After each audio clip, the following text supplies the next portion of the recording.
محرم الحرام کا آغاز ہوتا ہے تو ہمارے ہاں اکثر شیعہ اور سنی مسئلوں کو ڈسکس کیا جاتا ہے، لیکن خدا را اس محرم الحرام میں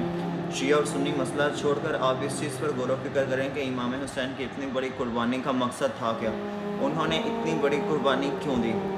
اب ہم لوگ کہتے ہیں کہ یزید نے یہ کیا، یزید ایسا تھا ویسا تھا، یزید کو ہم برا بھلا کہتے ہیں، اور یقیناً یزید کا کردار بھی بہت نیچ اور گھٹیا ترین تھا، لیکن یزید تو وہ چہرہ تھا اس سازش کا، اور یزید اس سازش کا ایک مہرہ تھا جو ہمارے سامنے آیا، اور وہ جو سازش تھی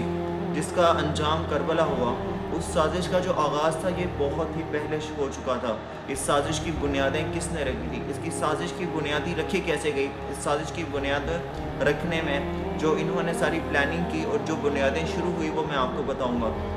اس فتنے کی بنیاد اس وقت رکھی گئی جب ممبر رسول پر مولا علی شیر خدا پر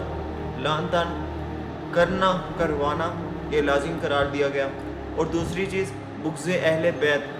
کربلا کا سانحہ اچانک پیش نہیں آیا، کربلا کا سانحہ اچانک پیش نہیں آیا، یہ اس بغض اہل بیت اور اس تسلسل کا نتیجہ تھا جس کے تحت حق بات کہنے والوں کو دبا دیا گیا۔